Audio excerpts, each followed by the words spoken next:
වර්ෂය 1933 නොවැම්බර් මස 11 වන දින බම්බලපිටිය මහරෝහලේදී රීටා ජෙනවිට් ප්‍රනාන්දු නමින් උපත ලබා පසු කලෙක ලතා වල්පොල නමින් ශ්‍රී ලාංකිකයන්ගේ ජනහාදරය දිනාගත් ඇගේ පියා ජෝසප් ලින්ස් ප්‍රනාන්දුයි. මව මාතර එලිසබෙත් මියුරිසෙල්ලියා. ඇය පවුලේ තෙවන දරුවායි. පසු කලෙක ඔවුන් ගල්කිස්ස පීරිස් මාවතේ පදිංචියට පැමිණීම ඇගේ පසුකාලීන කලා දිවියට මහත් පිටුවහලක් වූයේය.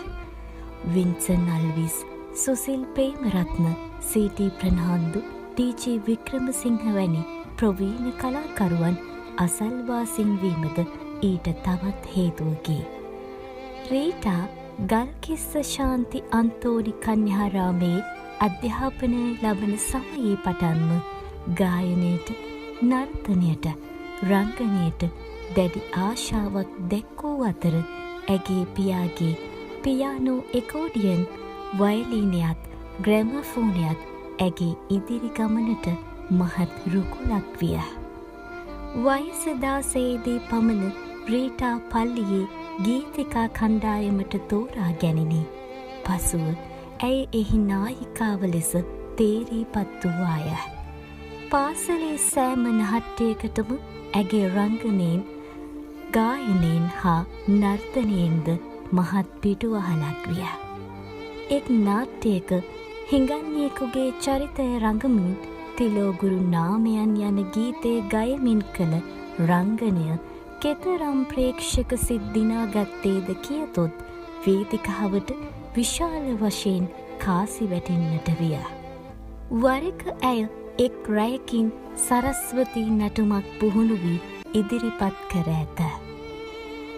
ඩී.පී. අමරදේව එදා ඇල්බර්ට් පෙරේරා නමින් සංගීතවත් කළ නිර්මාණයකට ඇය ඉදිරිපත් කළ හංස නැටුම ඇය ලද විශේෂ භාග්‍යයක්සේ ඇය සලකනු ලබන අතර සී.එල්. ෆොන්සේකා මහතාගේ ගුවන් විදුලි ගීත නාට්‍ය සමූහ ගායනයක් ඉදිරිපත් කිරීමටද විශේෂ භාග්‍යයක්සේ ඇය සලකනු ලබන අතර සී.එල්. ෆොන්සේකා මහතාගේ ගුවන් විදුලි ගීත නාට්‍යයකට සමූහ රංගනයක් ඉදිරිපත් කිරීමට අවස්ථාව ඇයට ලැබිණි.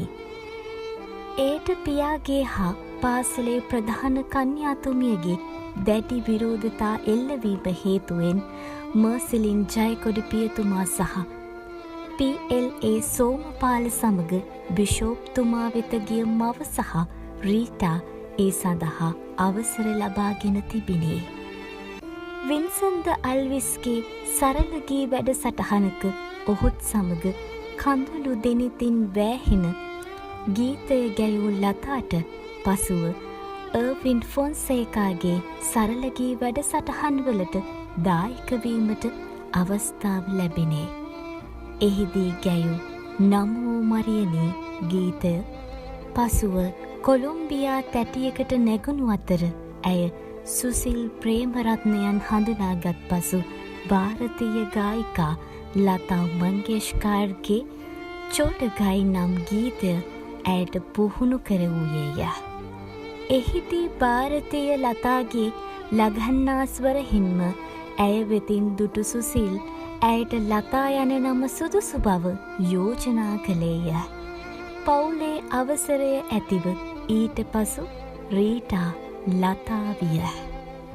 ඇය ඒ.එල්.ඒ. සෝමපාල මහතාගේ සරලගී වැඩසටහන්වලටද සම්බන්ධ වූවාය. ලතා ධර්මදාස පෙම්පුවත ඇරඹෙන්නේ ප්‍රේම තරගය චිත්‍රපටයත් සමගිනි.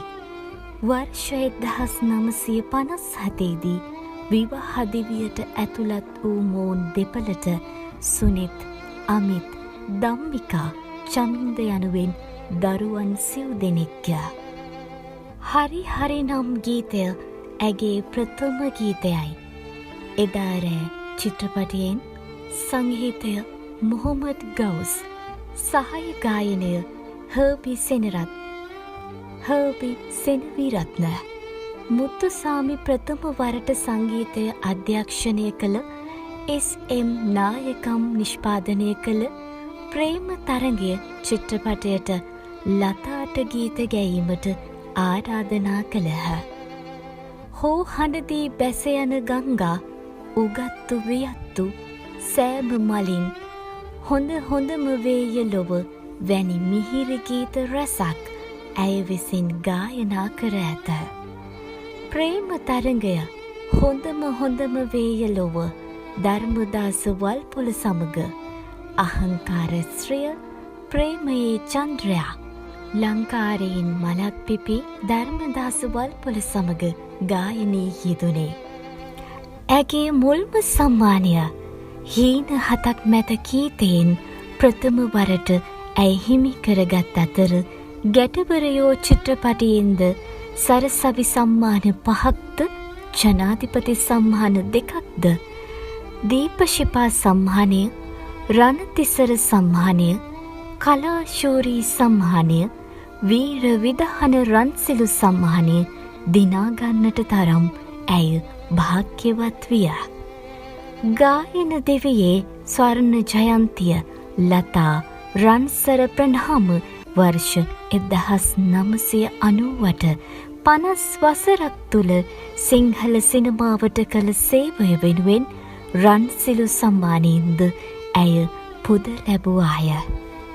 වර්ෂ 91ක් ආයුවලදා ලතා වල්පොල නමින් ශ්‍රී ලාංකීය කලා කෙතෙහි සුපෝෂිත වූ ගීත ලාලිත්‍ය අද වන විට දැයින් සමුගෙන ඇත. ශ්‍රී ලාංකීය කලා කෙත වෙනුවෙන් ඔබ සිදු කළා වූ ඒ අමිල මෙහෙවර උදෙසා ජාතියේ උත්තමාචාර්ය පොද කරන්නෙමු.